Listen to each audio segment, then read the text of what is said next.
Husband যখন তার ওয়াইফকে কষ্ট দেয়, আঘাত করে, আল্লাহ রাব্বুল আলামিন ওই হাজবেন্ডকে এবং তার পরিবারে কিছু গজব নাজিল করে, যার কারণে তাদের পুরো সংসারটা নষ্ট হয়ে যায়। এবং সে গজবগুলো কি কি, এবং যখন একজন হাজবেন্ড তার ওয়াইফকে কষ্ট দেয়, আল্লাহ সে হাজবেন্ডকে কোন আযাবে ফেলে, কোন পানিশমেন্টে ফেলে, এটা আমরা আজকে জেনে নেব। সকলে বলেন ইনশাআল্লাহ।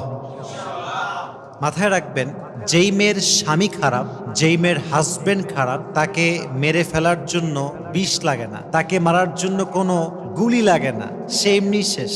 যার হাজবেন্ড খারাপ, তার জীবন অলরেডি শেষ, তাকে মারার জন্য কোনো বিষ লাগবে না, কোনো গুলি লাগবে না, কিচ্ছু লাগবে না, সে এমনি শেষ হয়ে গেছে। আর আমি আসিফের পার্সোনাল পয়েন্ট অফ ভিউ হচ্ছে এরকম, যে পুরুষ তার জীবনে সফলতার চূড়ান্ত পর্যায়ে পৌঁছে গিয়েছে, যে পুরুষের জীবনে R15 আছে, গাড়ি আছে, বাড়ি আছে, টাকা আছে, পয়সা আছে, জনপ্রিয়তা আছে, সব আছে, বাট একজন নেককার, দিনদার, মানসিক শান্তির স্ত্রী নাই, তার কাছে পৃথিবীর কিচ্ছু নাই। ঠিক কিনা বলেন?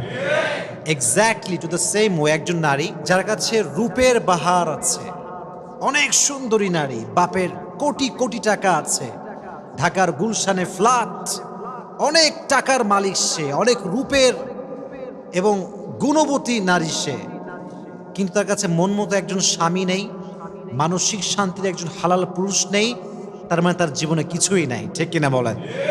তাহলে বোঝা গেল, স্বামীর জন্য স্ত্রী হচ্ছে বিশাল বড় নেয়ামত, আর স্ত্রীর জন্য স্বামী একদম সেম, দুটোই সেম।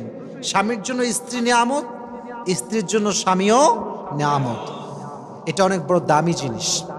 তো যখন কোনো স্বামী তার স্ত্রী কষ্ট দেয়, তার প্রথম যে আযাব তাকে ফেস করতে হয়, সবচেয়ে বড় আযাব এটাকে আমি মনে করি, সেটা হচ্ছে যখন কোনো হাজব্যান্ড তার ওয়াইফকে হার্ট করে, উইলিংলি অথবা আনউইলিংলি, যখনই হার্ট করে, কষ্ট দেয়, আঘাত করে, সেই স্বামী তার সুখ হারিয়ে ফেলবে, তার সুখ সে কখনো খুঁজে পাবে না। এর কারণ হচ্ছে, শুধু স্বামী স্ত্রী ক্ষেত্রে নয়, পৃথিবীর যে কোনো প্রান্তে কোনো মানুষ যখন মানুষকে কষ্ট দেয়, আঘাত করে, আল্লাহ ওই মানুষের সুখটা কেড়ে নেয়।